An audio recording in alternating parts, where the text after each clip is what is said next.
बच्चों, इससे पहले आपका समझ में आ गया होगा कि सफ़िया है लाहौर से भारत आने के लिए है तैयार हुई। ठीक है, तो उस समय फर्स्ट क्लास के वेटिंग रूम में बैठी थी। बच्चों, उस समय है हमारे यहाँ रेलवे की व्यवस्था दूसरी थी। अभी जैसे है first AC, second AC, third AC होता है, तो उस समय क्या था, केवल है फर्स्ट क्लास, सेकंड क्लास और थर्ड क्लास होता था। और फर्स्ट क्लास सबसे है उत्तम माना जाता था और उसका प्रतीक्षा कक्ष भी अलग होता था। तो वहाँ बैठी थी। दिल्ली तक का किराया उसके भाई ने दिया था, जो कि क्या है, बाहर वेटिंग रूम के बाहर टहल रहा था। वह अंदर बैठी चाय की प्याली हाथ में लिए कीनियों की टोकरी पर निगाहें जमाए सोच रही थी कि आसपास इधर उधर इतने लोग हैं, लेकिन सिर्फ वही जानती है कि टोकरी की तह में कीनियों के नीचे नमक की पुड़िया है। ठीक है, तो बार बार सफ़िया के मन में बार बार यही विचार चल रहा था कि है उसकी निगाह बार बार कीनियों पर ही थी, कि उसका है सोच रही थी कि इतने लोग हैं आसपास, परंतु कोई नहीं जानता कि कीनू के नीचे क्या है, नमक की पुड़िया है। ठीक है, केवल वही जानती है कि कीनू के नीचे नमक की पुड़िया है। ठीक है, तो अभी भी उसके मन में क्या है, नमक की पुड़िया ही घूम रही थी। तो जितने लोग थे, तो अभी भी उसके बार बार उसे यही लग रहा था, सोच रही थी कि इतने लोग हैं, परंतु वही जानती है कि नमक कीनू के नीचे क्या है, नमक की पुड़िया है। ठीक है बच्चों, इतना समझ में आ गया। जब उसका सामान कस्टम में जांच के लिए बाहर निकला, तो उसे एक झुरझुरी सी आई और एकदम से उसने फैसला कर लिया कि नमक कस्टम वालों को दिखाएगी वह। उसने जल्दी से पुड़िया निकाली और पर्स में रख ली, जिसमें जिसमें उसका पैसों का पर्स और पासपोर्ट आदि थे। ठीक है, तो इस तरह से क्या है, जब उसका सामान कस्टम में जांच के लिए जाने लगा, तो उसने अपने निर्णय को बदल दिया। उसने फैसला कर लिया, उसे है झुरझुरी आने लगी, यानी कि उसे कपकपी आने लगी, और उसने एकदम से क्या है, ये फैसला लिया कि वो प्रेम की सौगात नमक को छिपा करके नहीं ले जाएगी, बल्कि क्या है, उसे दिखा करके ले जाएगी। ठीक है, तो उसने है अपने जल्दी से वो नमक की पुड़िया कीनू की टोकरियों से, कीनू के नीचे से निकाली, कीनू की टोकरी से निकाली और अपने ऊपर पर्स में रख ली, जिसमें उसके पैसे और पासपोर्ट आदि थे। ठीक है, समझ में आया कि पहले तो उसने निश्चय किया था वे कीनू की टोकरी में के नीचे नमक को छिपा करके ले जाएगी, और उसने ऐसा ही किया। उसने सबसे नीचे रखा, जबकि उसे ये अच्छा नहीं लग रहा था। उसे लग रहा था कि मानो उसने कि क्या है, किसी को अपनी कब्र में सुला दिया हो। ठीक है, परंतु साथ ही साथ उसे ऐसा लग रहा था कि यदि उसमें ताकत होती, अपना दिल चीर करके नमक छिपा लेती।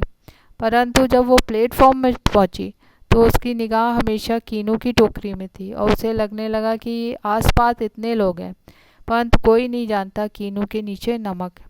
परंतु जब कस्टम में सामान जांच के लिए जाने लगा, तो उसे अचानक ही झुरझुरी यानी कपकपी सी आई, और उसने एकदम से ये अपना निर्णय बदल दिया और फैसला कर लिया कि क्या है, वो नमक को कस्टम वालों को दिखा करके ले जाएगी। ठीक है, और उसने नमक को की पुड़िया को निकाल लिया और उसमें रख लिया, जिसमें पैसों का पर्स और पासपोर्ट आदि थे। ठीक है, जब उसका सामान कस्टम से रेल की तरफ चला, तो वह कस्टम अफसर की तरह बढ़ी। ठीक है, एक दो उस समय भीड़ ख़त्म हो चुकी थी, एक दो इक्का दुक्का सामान रखा हुआ था। हाँ, वहाँ पर एक साहब थे, दुबला पतला जिस्म, खिचड़ी बाल, आंखों पर ऐनक। वे कस्टम अफसर कम की वर्दी पहने हुए थे, मगर उन पर कुछ जच नहीं रही थी। सफ़िया कुछ हिचकिचाकर बोली, मैं आपसे कुछ पूछना चाहती हूँ। ठीक है, तो जब ज़्यादा उसका सामान है चेक हो गया, उसके सामान की जांच हो गई और वो जो रेल की तरफ उसका सामान चला गया, ठीक है। तो वो कस्टम ऑफिसर की तरफ बढ़ी। उस समय भीड़ है कम हो चुकी थी, ज़्यादातर लोगों के सामान की जांच हो चुकी थी, केवल 2-4 लोग ही वहाँ पर थे, ठीक है। तो उस समय बहुत भीड़ कम थी, केवल कुछ सामान रखा हुआ था, एक ही 2 लोग थे। तो वो कस्टम ऑफिसर, जिसका कि उसने वर्णन किया है, दुबला पतला शरीर था, ठीक है, और खिचड़ी बाल यानी आधे पके हुए बाल थे, आंखों पर चश्मा था। वे कस्टम ऑफिसर कम जान पड़ते थे, ठीक है, पर उनमें ये वर्दी जच नहीं रही थी, ठीक है। तो सफिया ने कुछ संकोच के साथ उनसे पूछा कि मैं आपसे कुछ पूछना चाहती हूँ, ठीक है। मैं फिर से एक बार बता रही हूँ कि जब सफिया का सामान कस्टम में जांच के लिए जाने लगा तो अचानक ही उसे कपकपी आई और उसने अचानक ही ये फैसला किया कि वो नमक को दिखा करके ले जाएगी, दिखलाएगी। इसलिए उसने कीनू की टोकरी में से नमक की पुड़िया निकाल करके उस हैंडबैग में रख ली, जिसमें उसका पर्स, पैसों का पर्स, पासपोर्ट आदि था, ठीक है। और जब उसका सामान जांच होकर के, चेक होकर के रेल की तरफ चला तो वो कस्टम ऑफिसर की तरफ बढ़ी। उस समय ज़्यादातर सामानों की क्या जांच हो चुकी थी, भीड़ बहुत कम हो चुकी थी, एक इक्का दुक्का यानी एक ही 2 लोग वहाँ थे। तो जो कस्टम ऑफिसर था उसका सफिया ने वर्णन किया कि दुबला पतला शरीर, ठीक है, और है आँखों में ऐनक यानी चश्मा, और खिचड़ी बाल यानी आधे पके हुए बाल थे। तो उन पर कस्टम ऑफिसर की वर्दी फब नहीं रही थी, अच्छी नहीं लग रही थी, क्योंकि वो उनके डील डाल के माफिक नहीं थी। परंतु सफिया ने कुछ हिचकिचाकर यानी संकोच के साथ कहा कि मैं आपसे कुछ पूछना चाहती हूँ, ठीक है। उन्होंने नज़र भर कर उसे गौर से देखा, बोले फरमाइए। तो उन्होंने उसे बहुत गौर यानी ध्यान से देखा, ठीक है, और कहा फरमाइए यानी बताइए। उनके लहजे ने सफिया की हिम्मत बढ़ा दी। आप कहाँ के रहने वाले हैं? उन्होंने कुछ हैरान होकर उसे फिर गौर से देखा। मेरा वतन दिल्ली है, आप भी तो उधर की ही मालूम होती हैं, अपने अजीज़ों से मिलने आई होंगी, ठीक है। तो उनके जो उन्होंने जिस तरह से सफिया से कहा फरमाइए यानी है बताइए, तो उसमें क्या है, विनम्रता थी, रूखापन नहीं था। तो उनके इस लहजे ने, उनके बात करने के तरीके ने सफिया की हिम्मत बढ़ा दी और उसने पूछा आप कहाँ के रहने वाले हैं, ठीक है। तो वो कुछ तो आश्चर्यचकित हुए, फिर उन्होंने उसे फिर गौर से देखा, कहा कि मेरा वतन दिल्ली है, कि मेरा वतन यानी मेरा जन्म स्थान, मेरा देश क्या है, दिल्ली है, ठीक है। आप भी तो उधर की ही मालूम होती हैं, ठीक है, अपने अजीज़ों, अपने प्रिय लोगों से मिलने यहाँ पर आई होंगी, ठीक है। जी हाँ, मैं लखनऊ की हूँ, अपने भाइयों से मिलने यहाँ आई थी। वे लोग इधर आ गए, आपको आपको भी तो शायद इधर आए, ठीक है। तो जब उन्होंने सफिया ने पूछा आप कहाँ के रहने वाले हैं, तो उन्होंने बताया कि क्या है, उनका वतन यानी उनका जन्म स्थान दिल्ली है। और वो उन्होंने साथ ही साथ सफिया को गौर से देखते हुए कहा कि आप भी तो उधर की ही मालूम होती हैं यानी भारत की ही मालूम होती हैं। तो सफिया ने कहा कि हाँ, उनका उसका वतन है, वो लखनऊ की रहने वाली है। और जब है बंटवारा हुआ तो उसके रिश्तेदार नातेदार सब क्या है यहाँ पर आ गए। तो उन्होंने पूछा कि आप अपने अजीज़ों यानी प्रिय लोगों से मिलने के लिए आई होंगी, ठीक है।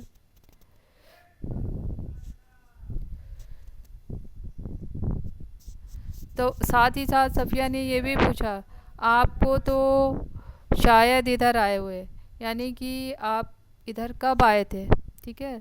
तो उन्होंने जो कस्टम ऑफिसर था उसने जवाब दिया कि जब पाकिस्तान बना था तभी आए थे, मगर हमारा वतन तो दिल्ली ही है। उसका कहना था कि जब भारत पाकिस्तान का बंटवारा हुआ था तभी वो क्या है, पाकिस्तान आ गया था, परंतु उसका जन्म स्थान क्या दिल्ली है। इसलिए उसका मानना था कि क्या उसका वतन, उसका देश तो दिल्ली ही है जहाँ पर वो पैदा हुआ था। ठीक है। जैसे सिख बीबी क्या है, दिल्ली में उनका घर है, व्यापार है, और है सब कुछ ठीक है, परंतु फिर भी लाहौर को अपना वतन मानती है। उसी तरह से कस्टम ऑफिसर का कहना था कि वो बंटवारे के बाद ही यहाँ पर आ गया, परंतु वो आज पाकिस्तान को अपना वतन नहीं मानता, बल्कि अपने जन्म स्थान दिल्ली को ही अपना वतन मानता है। ठीक है।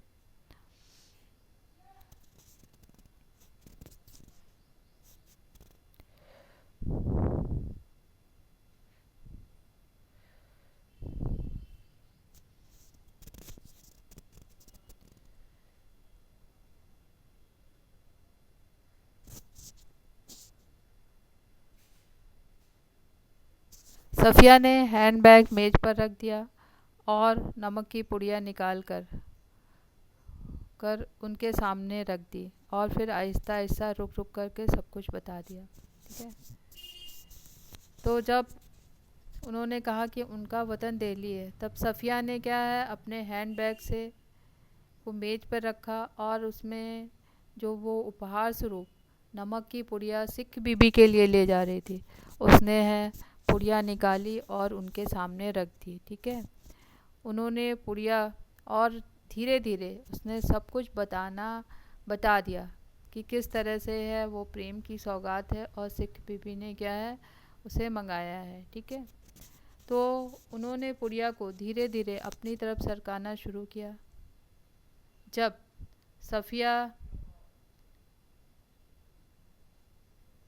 सफ़िया की बात हो गई, तब उन्होंने पुड़िया को दोनों हाथों से उठाया। ठीक है। तो जब है उन्होंने पुड़िया दोनों हाथों से उठाई और है उसे क्या है, उस पुड़िया को क्या है हैंड बैग में रख दिया। बैग सफ़िया को देते हुए कहा, मोहब्बत मोहब्बत तो कसम से इस तरह गुजर जाती है कि कानून हैरान रह जाता है। ठीक है। तो जब है उन्होंने सफ़िया ने धीरे धीरे सारी बातें बताईं नमक की पुड़िया के बारे में, तो उन्होंने है नमक की पुड़िया को अपनी तरफ खिसकाना आरंभ किया और उसके बाद दोनों हाथों से उठाया और सफ़िया के हैंड बैग में रख दिया और कहा कि हर जगह कानून काम नहीं करता, मोहब्बत तो ठीक है, तो कस्टम से इस तरह गुजर जाती है कि कानून हैरान हो जाता है। यानी कि है मोहब्बत के आगे कानून भी काम नहीं करता है।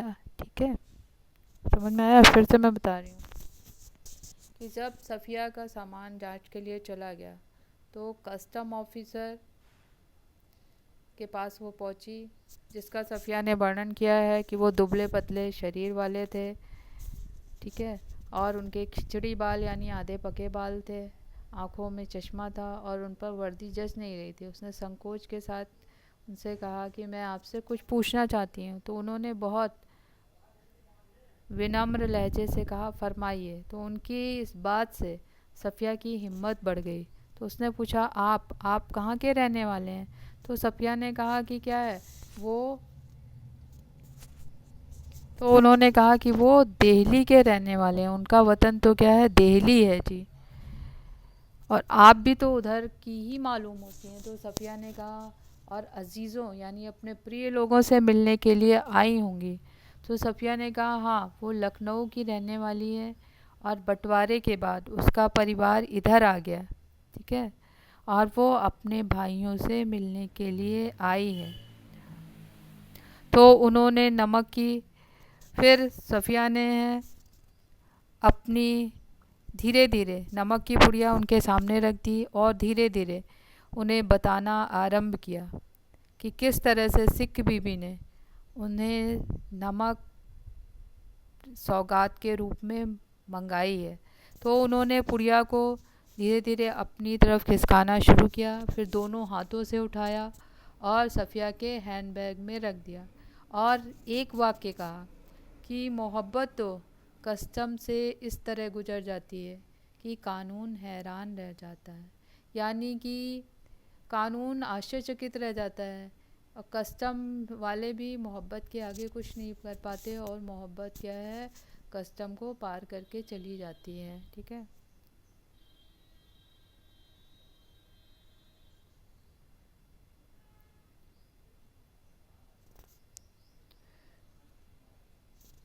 वह चलने लगी तो वे खड़े हो गए और कहने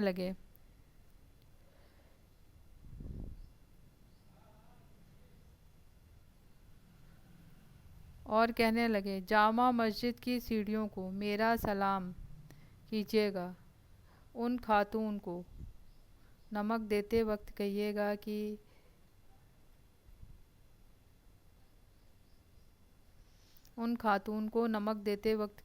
कि मेरी तरफ से कहिएगा कि लाहौर अभी तक उनका वतन है और दिल्ली मेरा, तो बाकी सब रफ्ता रफ्ता ठीक हो जाएगा। ठीक है। तो जब वो चलने लगी तो उन्होंने सफ़िया के सम्मान में वो खड़े हो गए और उन्होंने कहा कि जामा मस्जिद की सीढ़ियों को मेरा सलाम कहिएगा। यानी आज भी यहाँ पर पाकिस्तान में इतनी मस्जिदें हैं, परंतु आज भी उन्हें लगता है कि दिल्ली उनका वतन है और जामा मस्जिद ही उनकी अपनी मस्जिद है, तो उसकी सीढ़ियों को क्या है, उनका नमस्कार कहने को कहा। ठीक है। और है साथ ही साथ क्या है, उन्होंने ये भी कहा कि उन खातून यानी उस महिला को नमक देते वक्त कहिएगा कि लाहौर अभी भी उनका वतन है, कि वो है विस्थापित होकर के दिल्ली आ गई हैं, यहाँ बस गई हैं, यहाँ रह रही हैं, परंतु आज भी क्या है, लाहौर ही उनका वतन है। और मैं जो कि क्या है, पाकिस्तान में काम कर रहा हूँ और विभाजन के बाद ही आया हूँ, परंतु आज भी मेरा वतन दिल्ली है। तो जब इस तरह से जो लोग इधर हो गए हैं या जो लोग उधर हो गए हैं, उनके मन में अपने जन्म स्थान के प्रति इतना अधिक स्नेह है, तो रफ्ता रफ्ता सब ठीक हो जाएगा। ठीक है। यानी कि अगर इसी तरह से लगाव बना रहा, इसी तरह से प्रेम बना रहा, तो धीरे धीरे क्या है, सब ठीक हो जाएगा। समझ में आया बच्चों? कि जब वो इस वाक्य के द्वारा उन्होंने अपनी भावनाओं को व्यक्त किया, उनका कहना था कि यह मोहब्बत कस्टम से इस तरह गुजर जाएगी कि कानून हैरान रह जाएगा। ठीक है। कि जो देख है कस्टम वाले भी मोहब्बत के सामने क्या कुछ नहीं कर पाएंगे। ठीक है। उनके कानून उनका कुछ नहीं कर पाएगा। ठीक है। और है जो मोहब्बत का उपहार है वो कस्टम से भी निकल जाएगा। तो जब चलने लगे, ठीक है, जब वो चलने लगी तो उसके सम्मान में खड़े हो गए और कहने लगे कि क्या है, कि जामा मस्जिद की सीढ़ियों को उनका नमस्कार कहना। ये इस बात का प्रतीक था कि दिल्ली अभी भी उनका वतन है और यहाँ इतनी मस्जिदें हैं, परंतु वो लगाव उनमें उन मस्जिदों के प्रति नहीं है जो कि क्या जामा मस्जिद के प्रति है। ठीक है। और साथ ही उन्होंने कहा उन खातून को यानी उन महिला को नमक देते वक्त मेरी तरफ से कहिएगा कि लाहौर अभी तक उनका वतन है और दिल्ली मेरा, कि उनको ये बताइएगा कि लाहौर क्या है, अभी भी उनका जन्म स्थान है और उनका वतन है, और दिल्ली क्या है, मेरा वतन है। ठीक है। और बाकी ऐसे ही अपने जन्म स्थान के प्रति लगाव बना रहा, तो रफ्ता रफ्ता यानी धीरे धीरे क्या है, सब ठीक हो जाएगा और दोनों देशों के संबंध क्या है, सामान्य हो जाएंगे। ठीक है। तो बच्चों इतना समझ में आ गया ना? ठीक है बच्चों।